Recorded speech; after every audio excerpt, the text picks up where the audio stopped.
The idea of a global movement for a strategic Bitcoin reserve is rooted in the transformative potential of Bitcoin as a universal decentralized monetary network. Such a reserve, held by nations or multinational entities, would symbolize not just an economic hedge, but also an embrace of the new digital paradigm in global finance. Below, I'll provide a detailed argument for why this movement is timely, strategic, and potentially revolutionary for the global economy. 1.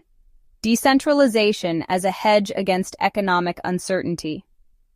The post-Bretton Woods era has seen the US dollar emerge as the dominant reserve currency. While this has provided stability, it has also concentrated power within the hands of the United States, making other nations vulnerable to its fiscal and monetary policies. Countries reliant on the dollar face risks from inflationary policies, sanctions, and geopolitical conflicts. A strategic Bitcoin reserve offers a decentralized hedge against such risks. Bitcoin operates independently of any government or central bank, immune to inflation caused by monetary expansion.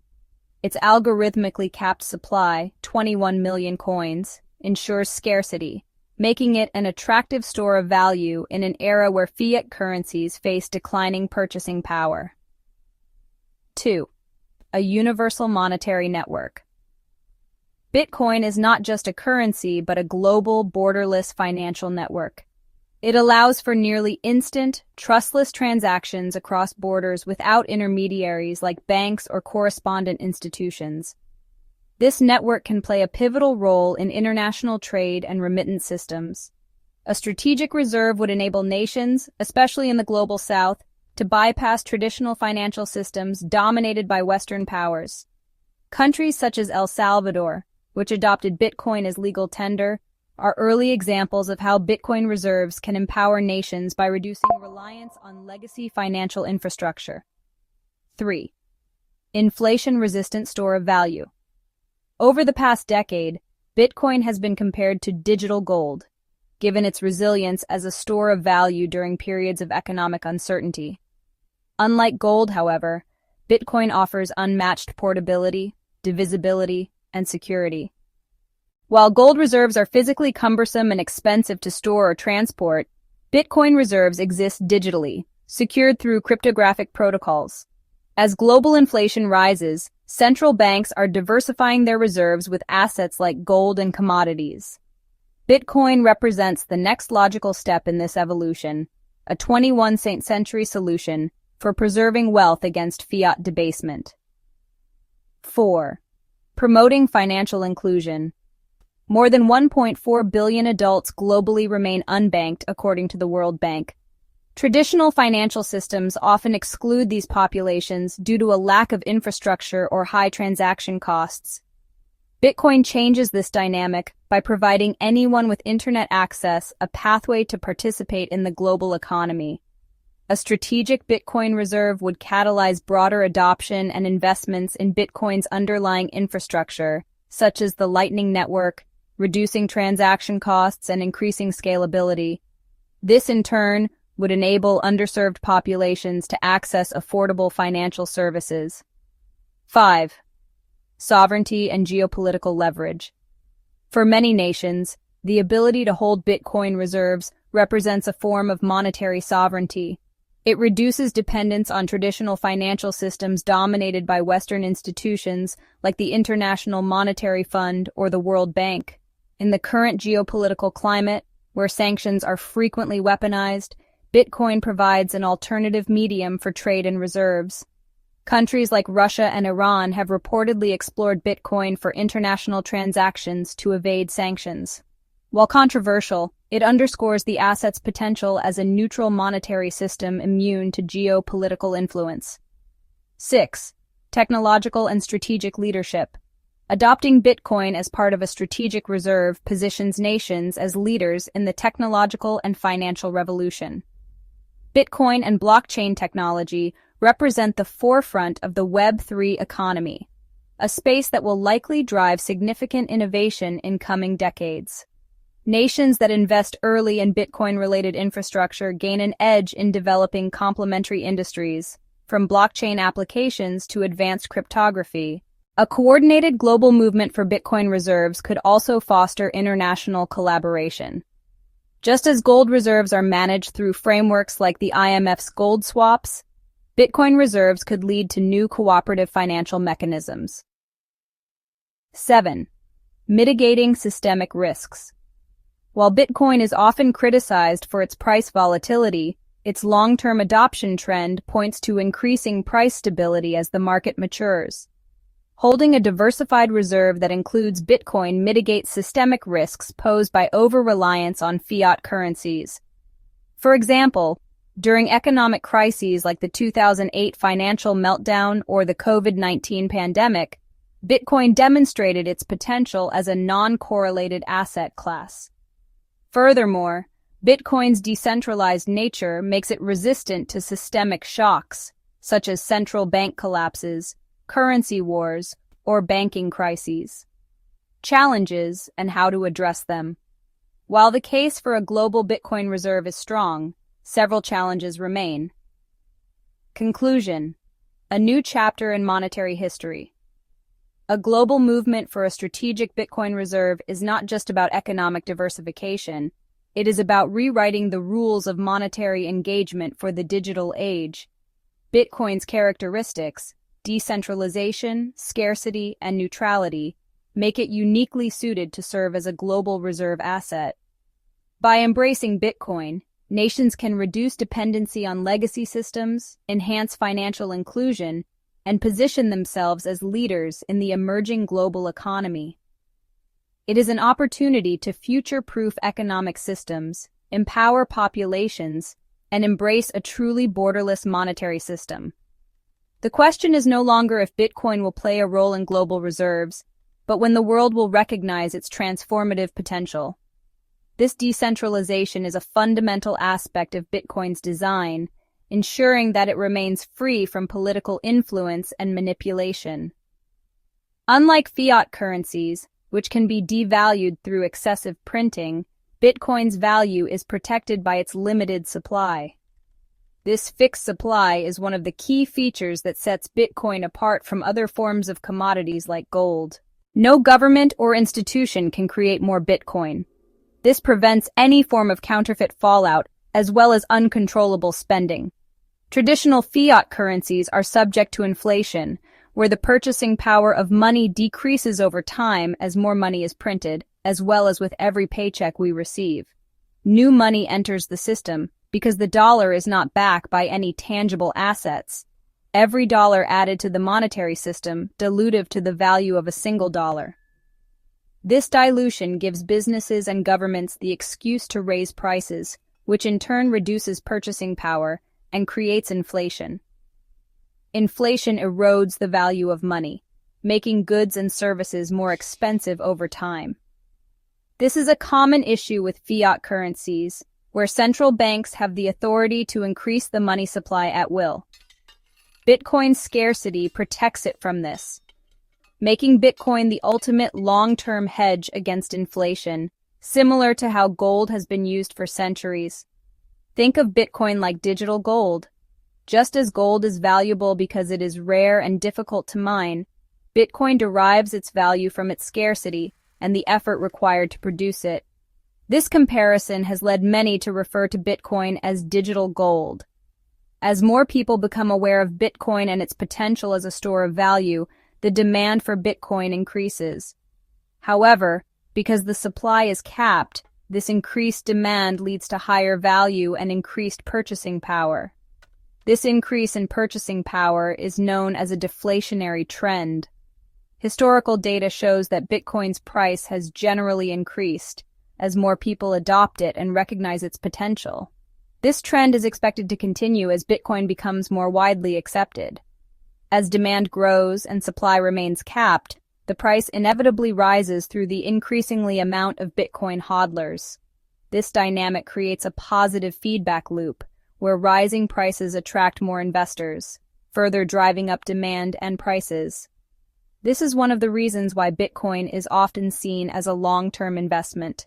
Hodling is a term used in the Bitcoin community. It originated from a misspelled forum post in 2013, where a user declared they were hodling their Bitcoin during a market crash. A new meme was born into existence, as individuals holding on for dear life through Bitcoin's volatile price movements. The meme stuck and has since become a rallying cry for Bitcoin enthusiasts. This strategy is based on the belief that Bitcoin's value, like the overall equities market, will increase significantly over time, despite short-term volatility. Hodlers are often seen as the true believers in the potential of Bitcoin.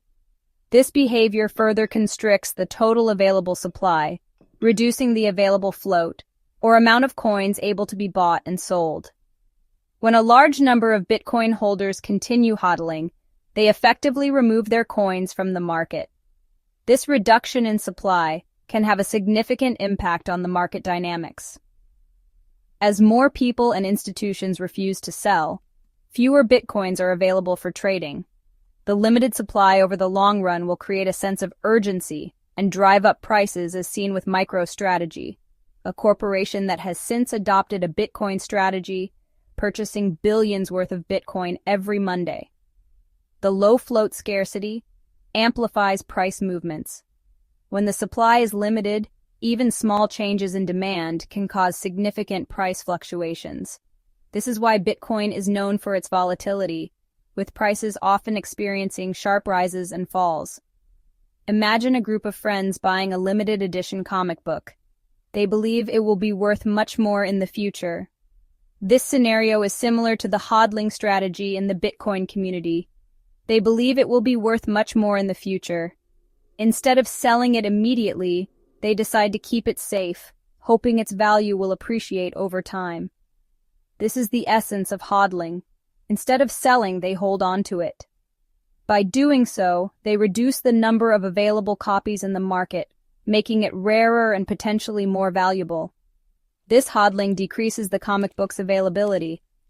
As fewer copies are available for sale, collectors who want to buy it may have to search harder and be willing to pay a higher price.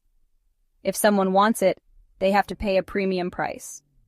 This is the same principle that applies to Bitcoin and ultimately the Bitcoin bank we call MicroStrategy.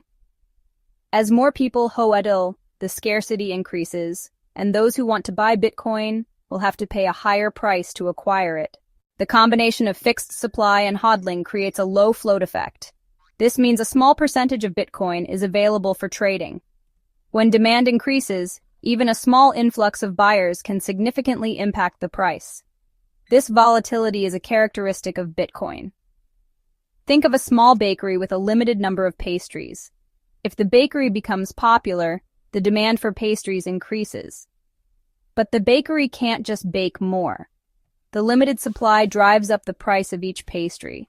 Let's think of Bitcoin as a global bank. This Bitcoin bank accepts any form of currency, including cryptocurrencies. Let's further understand this important, compelling argument that Bitcoin simply is a global digital bank. With each deposit into this Bitcoin bank, the buyer is given a share, a small portion of the entire Bitcoin network. Every deposit from every individual and institution adds more value to the overall AUM, assets under management, or simply the Bitcoin market cap. As Bitcoin's deposits or buys grow, as does the value of your initial deposit, the inherent share of the overall market cap. The more a company deposits, the greater share of the network they control. This is the network effect, where Bitcoin becomes a self-custody global bank. Imagine a bank where every depositor automatically becomes a shareholder. That's Bitcoin. Unlike traditional banks where your deposit is simply a liability on their balance sheet, when you deposit into Bitcoin by purchasing it, you're gaining partial ownership of the entire network. This ownership structure creates a unique value proposition. Every new person or institution that joins the network adds value to your initial position. When someone in Tokyo buys Bitcoin, your holdings in New York become more valuable. When a corporation adds Bitcoin to their treasury, your personal holdings capture a portion of that increased network value. This creates an unprecedented feedback loop. As more participants join, the network becomes more valuable, which attracts more participants, further increasing the value. Your initial deposit gains value not just from price appreciation, but from the expanding utility and security of the entire network. Traditional banks profit from your deposits, but keep all the equity appreciation for themselves. Bitcoin inverts this model. Every participant is both a user and owner, creating aligned incentives that drive network growth. Each new use case, whether it's remittances, corporate treasuries, or nation-state adoption, compounds the value of your position. These deposits are shared within the percentage of Bitcoin owned. Each new deposit increases the total value for everyone else. This is why Bitcoin represents more than just digital money. It's a new financial paradigm where users are owners, and value compounds to all participants rather than a central institution. Every deposit strengthens the network, and every holder benefits from its growth. Imagine a social media platform. Bitcoin becomes more valuable as more users join the network, more merchants accept it, more institutions adopt it, more developers build on it, more infrastructure, exchanges, wallets, etc., supports it. The platform is more valuable with more users. A company like MicroStrategy sees opportunity in the growing network and buys 2% of the platform in relation to its market cap. This purchase acts as a bet on the future growth of the platform and its users, as they now own 2% of overall network. The more a company buys into the Bitcoin platform, the greater share of the network they control. With increased HODL control, more stability is injected into the system, providing strength for all users. Similarly, Bitcoin becomes more useful as more people use it for transactions, savings, and investments. Think of a telephone. A single telephone has limited value, but as more people get telephones, the network has greater utility value. Compounding effects. Network growth increases. Utility value. Increased utility attracts more users. More users strengthen network effects. Stronger network effects drive adoption. Limited supply amplifies price with more users. Holding on for dear life generates more price stability and decreases volatility over the long term. Bitcoin follows a similar principle. Let's dive deeper. Section 5. Riding the wave: shared growth in the Bitcoin ecosystem. Every time someone buys Bitcoin, it benefits all holders. This creates a self-reinforcing growth mechanism. Increased demand leads to higher prices. Higher prices attract more attention and investment. This cycle continues, driving further adoption and value appreciation. Imagine a rising tide. All boats on the water rise with the tide. Similarly, as Bitcoin's value increases, all holders benefit. This shared growth incentivizes further adoption and reinforces the positive feedback loop. Section 6. A revolution in value. Bitcoin versus traditional finance. In this section, we delve into the transformative power of Bitcoin and how it stands in stark contrast to traditional financial systems. Bitcoin, often referred to as digital gold, has emerged as a revolutionary force in the world of finance. Unlike traditional currencies, which are controlled by central banks and governments, Bitcoin operates on a decentralized network, free from any central authority. This fundamental difference is what sets Bitcoin apart and makes it a unique asset in the financial landscape. Bitcoin challenges traditional financial systems. It offers an alternative to the conventional banking system, which has been the backbone of global finance for centuries. Traditional banks act as intermediaries, controlling the flow of money and charging fees for their services. Bitcoin, on the other hand, allows for peer-to-peer transactions without the need for a middleman. This not only reduces transaction costs, but also speeds up the process, making it more efficient. It operates independently of central banks and governments. This independence is one of Bitcoin's most attractive features. In times of economic uncertainty or political instability, traditional currencies can be devalued or manipulated by governments. Bitcoin, however, is immune to such interventions. Its value is determined solely by supply and demand in the market, making it a more stable and reliable store of value in the long run. Its decentralized nature makes it resistant to censorship and control. In many parts of the world, people face restrictions on how they can use their money. Governments can freeze bank accounts, impose capital controls, or limit access to financial services. Bitcoin, being decentralized, cannot be controlled or censored by any single entity. This makes it an ideal tool for individuals seeking financial freedom and autonomy. This makes Bitcoin a powerful tool for financial freedom and empowerment. It provides an opportunity for people to take control of their own finances without relying on traditional financial institutions.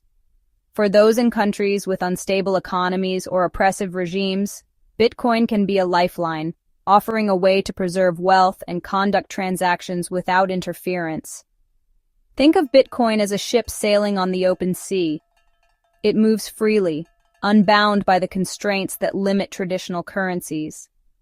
This freedom allows Bitcoin to navigate through the turbulent waters of the global economy, offering a safe harbor for those seeking an alternative to the traditional financial system. Traditional currencies are like ships confined to rivers controlled by locks and dams. These currencies are subject to the rules and regulations imposed by central banks and governments. They can be restricted, devalued, or manipulated, making them less reliable in times of crisis. The controlled environment of traditional finance can stifle innovation and limit opportunities for growth. Bitcoin offers a level of freedom and autonomy that is impossible with traditional financial systems. It empowers individuals to take control of their financial destiny, free from the constraints of traditional banking. As the world continues to evolve, Bitcoin stands as a beacon of financial innovation, offering a glimpse into a future where financial freedom is accessible to all. Section 7. The Bro Bank. A misnomer? The term bro bank is sometimes used to describe Bitcoin. This is a misnomer. It can be misleading and reductive. While Bitcoin empowers individuals, it's not limited to any specific demographic. It's a global movement accessible to anyone with an internet connection. Section 8. Beyond the hype, understanding Bitcoin's true potential. Bitcoin is more than just an investment. It's a technological breakthrough. It has the potential to revolutionize finance, empower individuals, and create a more equitable financial system. Understanding its underlying principles is crucial. Don't just focus on the price. Section 9. Conclusion. A new era of financial empowerment. Bitcoin's deflationary dynamics are driven by its fixed supply, hodling culture, and growing network effects. This creates a unique value proposition. As more people recognize Bitcoin's potential, its value is likely to continue to rise. Bitcoin represents a paradigm shift in finance. It empowers individuals and promotes financial sovereignty,